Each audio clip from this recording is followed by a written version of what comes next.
प्रणाम सभी को। आइए आज गीता की अध्याय 18 और श्लोक 66 के बीच में जहाँ पे स्टॉप किया था वहीं से आगे से शुरू करते हैं। एक बार एक प्रज्ञाचक्षु मतलब नेत्रहीन संत हाथ में लाठी पकड़े हुए यमुना के किनारे किनारे चले जा रहे थे। नदी में बाढ़ आई हुई थी। उससे एक जगह यमुना का किनारा पानी में गिर पड़ा तो बाबा जी भी पानी में गिर पड़े। हाथ से लाठी छूट गई थी। दिखता तो था ही नहीं, अब तैरें तो किधर तैरें। भगवान की शरणागति की बात याद आते ही प्रयास रहित होकर शरीर को ढीला छोड़ दिया तो उनको ऐसा लगा कि किसी ने हाथ पकड़कर किनारे पर डाल दिया। वह दूसरी कोई लाठी हाथ में आ गई और उसके सहारे वे चल पड़े। तात्पर्य यह है कि भगवान के शरण हो कर भगवान पर निर्भर रहता है। भगवान के शरण होकर भगवान पर निर्भर है। जो भगवान के शरण होकर भगवान की निर्भर रहता है उसको अपने लिए करना कुछ नहीं रहता। भगवान के विधान से जो हो जाए उसी में वह प्रसन्न रहता है। बहुत सी भेड़ बकरियां जंगल में चरने गईं। उनमें से एक बकरी चरते चरते एक लता में उलझ गई। उसको उस लता में से निकालने में बहुत देर लगी। तब तक अन्य सब भेड़ बकरियां अपने घर पहुंच गईं। अंधेरा भी हो रहा था। वहां बकरी घूमते घूमते एक सरोवर के किनारे पहुंची। वहां किनारे की गीली जमीन पर सिंह का एक चरण चिन्ह अंकित था। वह उस चरण चिन्ह के शरण होकर उसके पास बैठ गई। रात में जंगली सियार, भेड़िया, बाघ आदि प्राणी बकरी को खाने के लिए पास में आए तो उस बकरी ने बता दिया कि पहले देख लेना कि मैं किसके शरण में हूँ, तब मुझे खाना। वे चिन्ह को देखकर कहने लगे, अरे यह तो सिंह के चरण चिन्ह के शरण है, जल्दी भागो यहाँ से, सिंह आ जाएगा तो हमको मार डालेगा। इस प्रकार सभी प्राणी भयभीत होकर भाग गए। अंत में जिसका चरण चिन्ह था वह स्वयं सिंह आ गया और बकरी से बोला, तू जंगल में अकेली कैसे बैठी है। बकरी ने कहा, यह चरण चिन्ह देख लेना फिर बात करना। जिसका यह चरण चिन्ह है उसी के मैं शरण बैठी हूँ। सिंह ने देखा कि ओह, यह तो मेरा ही चरण चिन्ह है, यह बकरी तो मेरे ही शरण हुई। सिंह ने बकरी को आश्वासन दिया कि तुम डरो मत, निर्भय होकर रहो। रात में जब जल पीने के लिए हाथी आया तो सिंह ने हाथी से कहा, तू इस बकरी को अपनी पीठ पर चढ़ा ले, इसको जंगल में चरा कर लाया कर और हरदम अपनी पीठ पर ही रखा कर, नहीं तो तू जानता नहीं कि मैं कौन हूँ, मार डालूंगा। सिंह की बात सुनकर हाथी थर थर कांपने लगा। उसने अपनी सूंड से झट बकरी को पीठ पर चढ़ा लिया। अब वह बकरी निर्भय होकर हाथी की पीठ पर बैठे बैठे ही वृक्षों की ऊपर की कोपले खाया करती थी और मस्त रहती। खोज पकड़ सैठे रहो, धनी मिलेंगे आए, अजया गज मस्तक चढ़े, निर्भय कोपल खाए। ऐसे ही जब मनुष्य भगवान के शरण हो जाता है, उनके चरणों का सहारा ले लेता है, तब वह संपूर्ण प्राणियों से, विघ्न बाधाओं से निर्भय हो जाता है। उसको कोई भी भयभीत नहीं कर सकता, उसका कोई भी कुछ बिगाड़ नहीं सकता। जो जाको शरणों गहे ताकह ताकी लाज, उल्टे जल मछली चले, बाहों जात गजराज। भगवान के साथ काम, भय, द्वेष, क्रोध, स्नेह आदि से भी संबंध क्यों न जोड़ा जाए, वह भी जीव का कल्याण करने वाला ही होता है।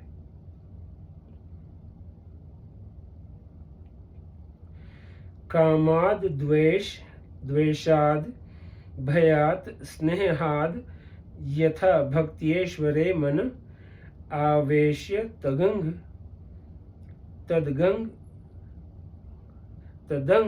हित्वा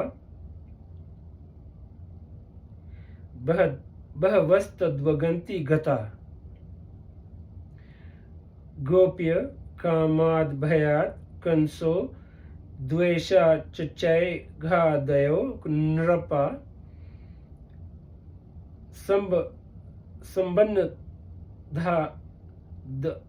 संबंधाध्व वृष्णय स्नेहादुयोय भक्तया वय विभव श्रीमद्भा। एक नहीं अनेक मनुष्य काम से, द्वेष से, भय से और स्नेह से अपने मन को भगवान में लगाकर तथा अपने सारे पाप धोकर वैसे ही भगवान को प्राप्त हुए हैं जैसे भक्त भक्ति से। जैसे गोपियों ने काम से, कंस ने भय से, शिशुपाल, दंतवक्त्र आदि राजाओं ने द्वेष से, यदुवंशियों ने परिवार के संबंध से, तुम लोगों युधिष्ठिर आदि ने स्नेह से और हम लोगों नारद आदि ने भक्ति से अपने मन को भगवान में लगाया है। सत्य संगे नहीं दैतया यातु धाना मृगा खगा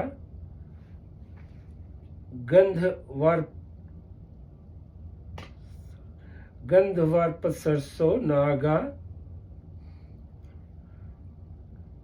सिद्धाश्चरण महांका विद्याधरा मनुष्येषु वैश्य शूद्र स्त्रियों तंजन्य रजस्तम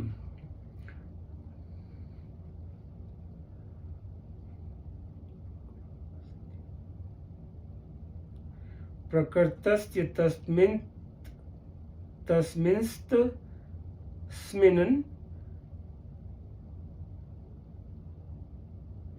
युगेनघ बहवो मतपंद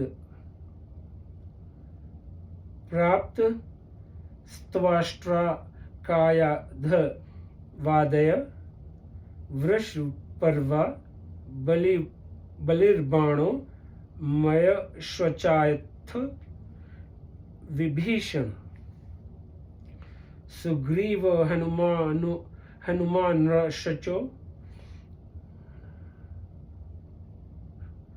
हनुमान नशो गजो ग्रंथ वाणिकपथ व्याध कुब्जा व्रजे गोप्यो यज्ञ पलस्थ्य था परे ते नाधित श्रुति गणा नोपासित महात्मा अव्रतात तप्त पस सत्संगान मापु पागता श्रीमद्भा। भगवान कहते हैं, निष्पाप उद्भव जी, यह एक युग की नहीं सभी युगों की एक सी बात है। सत्संग अर्थात मेरे संबंध द्वारा ही दैत्य, राक्षस, पशु पक्षी, गंधर्व, अप्सरा, नाग, सिद्ध, चारण, गुहांक और विद्याधारों को मेरी प्राप्ति हुई है। मनुष्य में वैश्य, शूद्र, स्त्री और अंतज्य आदि रजोगुणी तमोगुणी प्रकृति के बहुत से जीवों ने मेरा परम पद प्राप्त किया है। वृत्रासुर, प्रहलाद, वृषपर्वा, बलि, बाणासुर, मयदानव, विभीषण, सुग्रीव, हनुमान, जाम्बवान, गजेंद्र, जटायु, तुलाधार, वैश्य, धर्मव्याघ्र, कुब्जा, व्रज की गोपियां, यज्ञ पत्नियां और दूसरे लोग भी सत्संग के प्रभाव से ही मुझे प्राप्त कर सके हैं।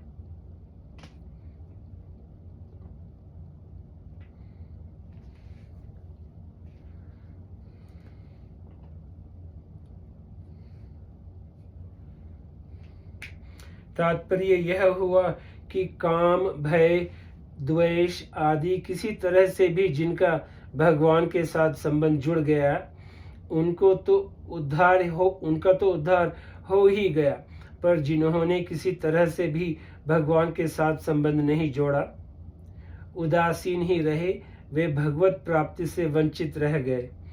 भगवान के अनन्य भक्तों के लिए नारद जी ने कहा है, नास्ति तेषु जाति विज्ञा रूप कुल धन क्रिया दि भेद। नारद भक्ति सूत्र। उन भक्तों में जाति विज्ञा रूप कुल धन क्रिया आदि का भेद नहीं है। तात्पर्य यह है कि स्थूल सूक्ष्म और कारण शरीर को लेकर सांसारिक जितने भी जाति विज्ञा आदि भेद हो सकते हैं वे सब उन पर लागू नहीं होते जो सर्वथा भगवान के अर्पित हो गए हैं।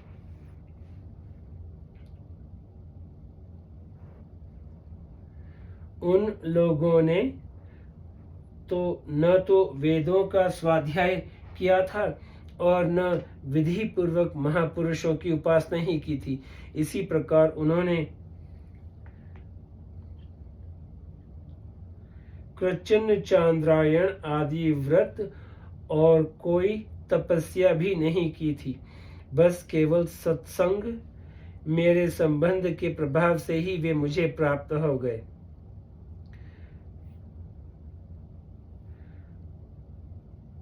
पुंस्तवे स्त्रीत्वे विशेषो वा जाति न माश्रमादाय न कारणन मद्भजने भक्ति रेव ही कारणम आध्यात्म अर्णय। मेरे भजन में पुरुष स्त्री का भेद अथवा जाति नाम और आश्रम कारण नहीं है, प्रत्युत मेरी भक्ति ही एकमात्र कारण है। दूसरा कि जन्मना सकल वर्ण जनोत्तमेन की विज्ञया सकल शास्त्र विचार वतया ययास्ति चेतासी सदा परमेश भक्ति कोन्यस्ततत स्त्रिय भुवने पुरुषोस्ति धन्य। संपूर्ण वर्णों में उत्तम वर्ण ब्राह्मण कुल में जन्म होने से क्या हुआ, संपूर्ण शास्त्रों के गहरे अध्ययन से क्या हुआ, अर्थात कुछ नहीं हुआ। जिसके हृदय में भगवान की भक्ति विराजमान है, इस त्रिलोकी में उसके समान दूसरा कौन मनुष्य धन्य हो सकता है। तीसरा व्याध स्याचरणन ध्रुवस्य च वयो विज्ञा गजेन्द्रस्य का जातिर्विदुरस्य याद वप्तेरुग्रस्य की पौरुषम कुब्जाया किमु नाम रूप मंधिक की तत् सुदाग्मनो धनन भक्तया तुष्यति केवल न च गुणैर भक्ति प्रियो माधव। व्याध का कौन सा श्रेष्ठ आचरण था, ध्रुव की कौन सी बड़ी उम्र थी, गजेंद्र के पास कौन सी विज्ञा थी, विदुर की कौन सी ऊंची जाति थी, यदुपति उग्रसेन का कौन सा पराक्रम था, कुब्जा का कौन सा सुंदर रूप था, सुदामा के पास कौन सा धन था। फिर भी उन लोगों को भगवान की प्राप्ति हो गई, कारण कि भगवान को केवल भक्ति ही प्यारी है। वे केवल भक्ति से ही संतुष्ट होते हैं, आचरण विज्ञा आदि गुणों से नहीं।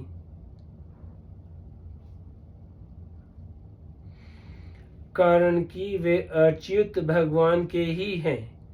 यतस्त दिया नारद भक्ति सूत्र, संसार के नहीं। अच्युत भगवान के होने से वे अच्युत गोत्र के ही कहलाते हैं। पितृगोत्री यथा कन्या स्वामी गोत्रेण गोत्रिका, श्री राम भक्ति मात्रेण च्युत गोत्रेण गोत्रक। नारद पांचल रात्र। शरणागति का रहस्य। शरणागति का रहस्य क्या है, इसको वास्तव में भगवान ही जानते हैं। फिर भी अपनी समझ में आई बात कहने की चेष्टा की जाती है, क्योंकि हर एक आदमी जो बात कहता है उससे वह अपनी बुद्धि का ही परिचय देता है। पाठकों से प्रार्थना है कि वे यहाँ आई बातों का उल्टा अर्थ न निकालें, क्योंकि प्राय लोग किसी तात्विक रहस्य वाली बात को गहराई से समझे बिना उसका उल्टा अर्थ जल्दी निकाल लेते हैं। इसीलिए इस बात को कहने सुनने के पात्र बहुत कम होते हैं। भगवान ने गीता में शरणागति के विषय में 2 बातें बताई हैं। एक, मामेक शरणं व्रज, और 2, सर्वविद भजति मां सर्वभावेन भारत। मामेक शरणं व्रज, अनन्य भाव से केवल मेरी शरण में आ जा। सर्वविद भजति मां सर्वभावेन भारत, वह सर्वज्ञ पुरुष सर्वभाव से मेरा भजन करता है। तमेव शरणं गच्छ सर्वभावेन भारत, तू सर्वभाव से उस परमात्मा की शरण में जा। हम भगवान के शरण कैसे हो जाएं? केवल एक भगवान के शरण हो जाएं, अर्थात भगवान के गुण ऐश्वर्य आदि की तरफ दृष्टि न रखें और सर्वभाव से भगवान के शरण हो जाए, अर्थात साथ में अपनी कोई सांसारिक कामना न रखें। केवल एक भगवान के शरण होने का रहस्य यह है कि भगवान के अनंत गुण हैं, प्रभाव हैं, तत्व हैं, रहस्य हैं, महिमा है, लीलाएं हैं, नाम है, धाम है, भगवान का अनंत ऐश्वर्य है, माधुर्य है, सौंदर्य है। इन विभूतियों की तरफ शरणागत भक्त देखता ही नहीं। उसका यही एक भाव रहता है कि मैं केवल भगवान का हूँ और केवल भगवान ही मेरे हैं। अगर वह गुण प्रभाव आदि की तरफ देखकर भगवान की शरण लेता है तो वास्तव में वह गुण प्रभाव आदि के ही शरण हुआ, भगवान के शरण नहीं। परंतु इन बातों का उल्टा अर्थ न लगा ले। उल्टा अर्थ लगाना क्या है? भगवान के गुण प्रभाव, नाम, धाम, ऐश्वर्य, माधुर्य, सौंदर्य आदि को मानना ही नहीं है, इनकी तरफ जाना ही नहीं है। अब कुछ करना है ही नहीं, न भजन करना है, न भगवान के गुण प्रभाव लीला आदि सुननी ही है, न भगवान के धाम में जाना है। यह उल्टा अर्थ लगाना है। इनका ऐसा अर्थ लगाना महान अनर्थ है। केवल एक भगवान के शरण होने का तात्पर्य है केवल भगवान मेरे हैं। अब वे ऐश्वर्य संपन्न हैं तो बड़ी अच्छी बात है, और उनमें कुछ भी ऐश्वर्य नहीं है तो बड़ी अच्छी बात है। वे बड़े दयालु हैं तो बड़ी अच्छी बात है, और इतने निष्ठुर कठोर हैं कि उनके समान दुनिया में कोई कठोर है ही नहीं तो बड़ी अच्छी बात है। उनका बड़ा भारी प्रभाव है तो बड़ी अच्छी बात है, और उनमें अगर कोई प्रभाव नहीं है तो बड़ी अच्छी बात। शरणागत में इन बातों की कोई परवाह नहीं होती। उसका तो एक ही भाव रहता है कि भगवान जैसे भी हैं मेरे हैं। असुंदर सुंदर शेखरो व गुणैर विहीनो गुणिना वरो वा द्वैषी मये स्यात् करुणाम बुद्धिर्वा श्याम स एवाग गतिर मम मायम। मेरे प्रियतम श्री कृष्ण असुंदर हो या सुंदर शिरोमणि हो, गुणहीन हो या गुणियों में श्रेष्ठ हो, मेरे प्रति द्वेष रखते हो या करुणा सिंधु रूप से कृपा करते हो, वे चाहे जैसे हो, मेरे तो वे ही एकमात्र गति है। आशिल्य व पादरंता पिंष्टु माम दर्शनान मर्महंता करोतु वा यथा तथा वा विदधातु लपटो मत प्राण नाथस्तु स एव न पर शिष्ठाक। वे चाहे मुझे हृदय से लगाकर हर्षित करें या चरणों में लिपटे हुए मुझे पैरों तले रोंग डालें अथवा दर्शन न देकर मर्महित ही करें, वे परम स्वतंत्र श्री कृष्ण जैसे चाहें वैसे करें। मेरे तो वे ही प्राणनाथ हैं, दूसरा कोई नहीं।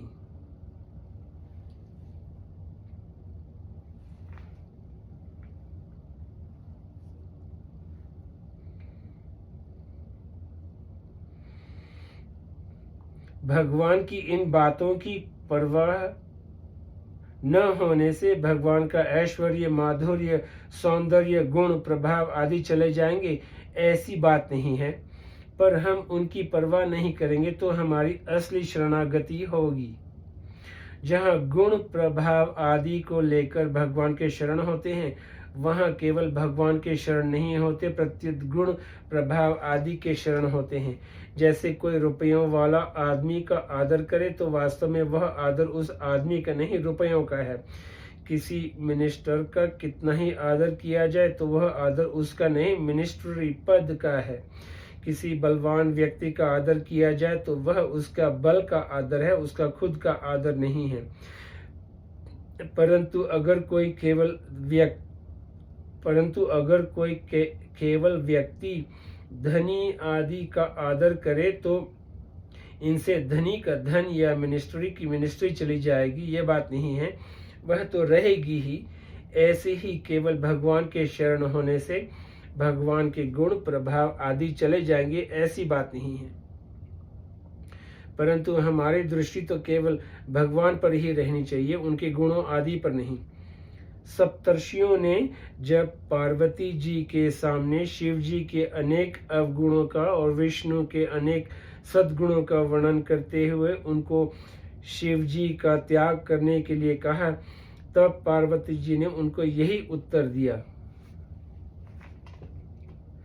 महादेव अवगुण भवन विष्णु सकल गुण धाम, जेहि कर मनु रम जाहि सन तेहि सन काम। मानस। ऐसी ही बात गोपियों ने भी उद्धव जी से कही थी। उद्धव मन माने की बात, दाख छोहारा छाड़ी अमृत फल, विष कीरा विष खात, जो चकोर को दे कपूर को तजी अंगार अघात, मधुप करत घर कोरे काठ में, बंघत कमल के पात, ज्यों पतंग हित जान अपनो, दीपक सो लपटात, सूरदास जाको मन जासो, ताको सोई सुहात। भगवान के प्रभाव आदि की तरफ देखने वाले को, उससे प्रेम करने वालों को मुक्ति, ऐश्वर्य आदि तो मिल सकता है, पर भगवान नहीं मिल सकते। भगवान के प्रभाव की तरफ न देखने वाला भगवत प्रेमी भक्त ही भगवान को पा सकता है।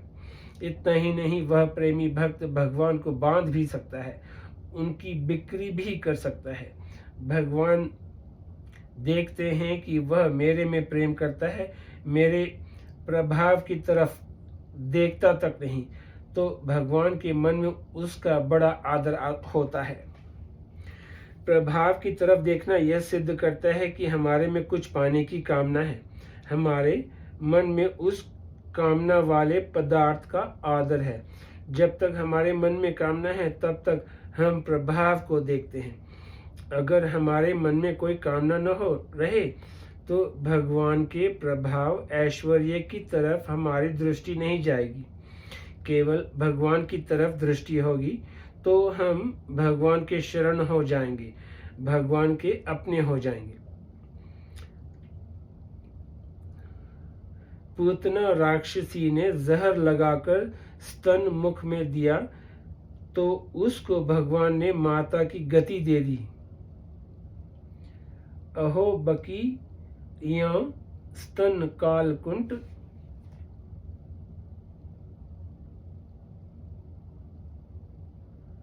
जिंघा सया पाय दप्य साध्वी, लेभे गति धात्र युंचिता, ततोय क वा दयालु शरणन व्रजेम। श्रीमद्भा अर्थात जो मुक्ति यशोदा मैया को मिले वह मुक्ति पुतना को मिल गई। जो मुख में जहर देती है उसे तो भगवान ने मुक्ति दे दी, अब जो रोजाना दूध पिलाती है उस मैया को भगवान क्या दे। तो अनंत जीवों को मुक्ति देने वाले भगवान मैया के अधीन हो गए, उन्हें अपने आप को ही दे दिया।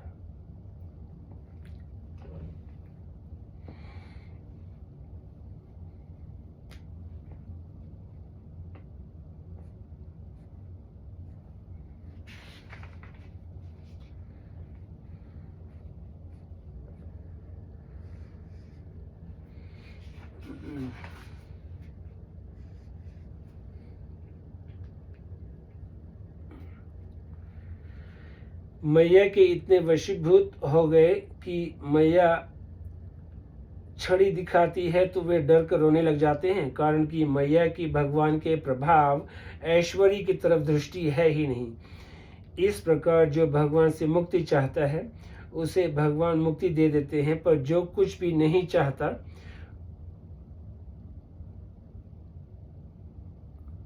उसे भगवान अपने आप को ही दे देते हैं। आज यहीं पे समाप्त करते हैं, फिर कल इसी श्लोक के बीच से फिर से शुरू करेंगे। आपका बहुत बहुत शुक्रिया। नमस्ते।